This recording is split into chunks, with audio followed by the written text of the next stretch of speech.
Hi guys, it's Jillian, and this is a weekly roundup of all of the happenings from off the ice. GMA tweeted out a clip of a guy attempting to play golf, but ends up falling into the water. What they failed to acknowledge is that the guy they so casually refer to in the clip is actually NHL legend Teemu. Now, I know NHL player names can be hard to pronounce sometimes, but all we ask is that next time GMA, you just give it a try. In case you missed it, here is the clip. Oh no!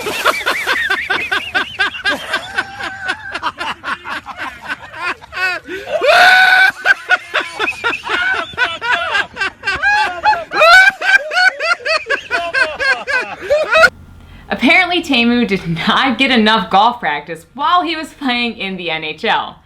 It's kind of hard for me to pick a favorite from this clip. There's Teemu falling into the water, and then there's the laughter from the guy who was recording, but I think I'm gonna have to go with the guy who was on his back on the ground, hysterically laughing, because that guy is me. If you fall, I'm gonna laugh first and then ask later to see if you're okay.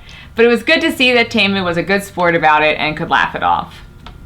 Bailey, the LA Kings mascot, has teamed up with an unlikely partner to take on Twitter to get their accounts verified.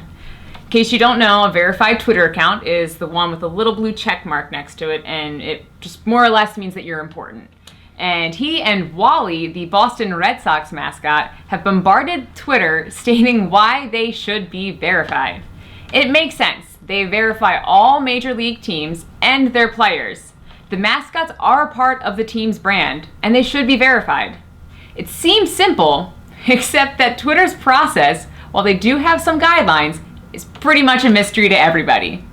Bailey and Wally's mission has paid off, and this week their accounts were both verified. Yay! Bailey took the time to thank those who supported his movement on Twitter. And now, the rest of the NHL mascots will have to fight their own fight to get verified. But like really, how are Sharky and Iceberg not verified? It's the Stanley Cup Finals! Come on, Twitter! Moving on to the Olympics. In a recent press conference, Gary Bettman all but confirmed that the NHL won't be sending players to the Olympics. Why? Of course, it comes down to money. Bettman said that NHL teams aren't interested in paying for the privilege of sending players to the Olympics. The primary cost he is referring to are insurance and transportation. Okay, I get it. These costs were covered by the IOC in previous Olympics. But things change. You know, like when you lock out and then ESPN doesn't want you anymore. It's funny how those things happen. But NHL, you are not above the Olympics. As an athlete, representing your country at the Olympics is the height of athleticism. They are right. It is a privilege. It is the biggest stage in sports. No league is above that.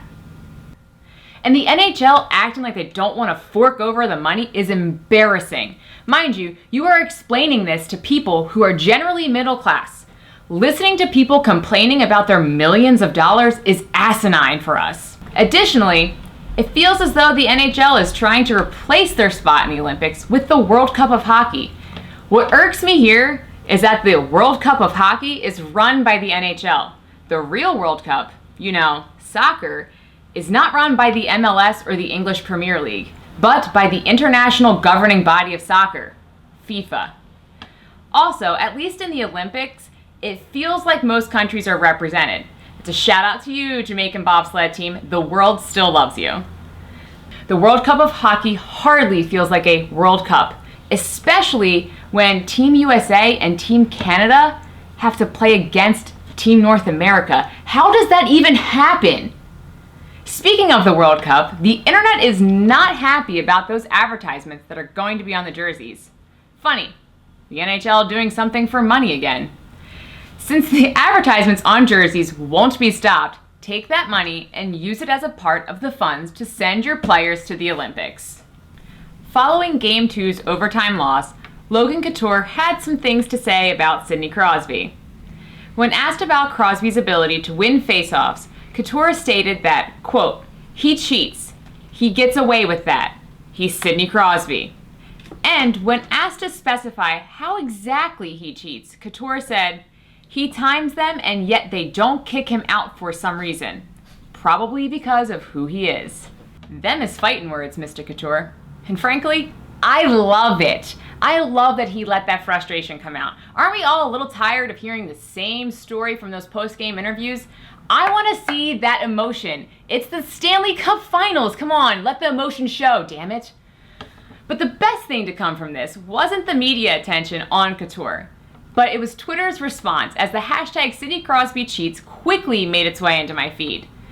Hashtag Sidney Crosby cheats because after watching 5 straight episodes, Netflix doesn't ask him if he's still watching because of who he is. I want that. Can I sign up for it somewhere, please? Somebody? Okay. Sidney Crosby cheats because he gets extra fries on his Permanente sandwich, simply because of who he is. Have you seen that HBK sandwich? I don't think extra fries is actually cheating. If anything, that's just going to help the Sharks. No one needs extra fries on that sandwich. Whether Crosby cheats or if he's actually good at hockey, the Pens are still up in their series. Thanks in part to goals like this. The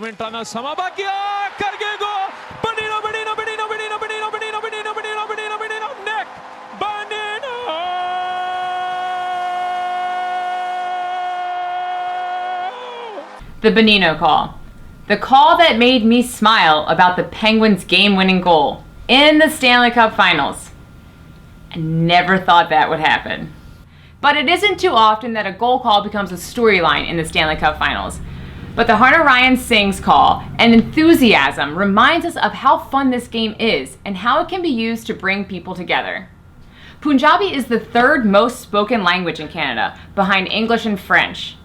What is impressive to me is that they take the time to broadcast in Punjabi, making hockey something that can bring people of different backgrounds together.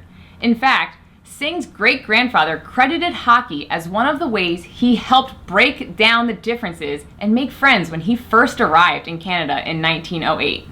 There are quite a few articles written up on him, and they are well worth reading. I have included some links below. I highly recommend you go. I made it easy for you guys. They're right there. Just go look at them. And if anything, watching that clip of the Bonino call will make you smile. And if it doesn't, I am convinced that you may not be human. Thanks for watching, and I'll see you guys next week.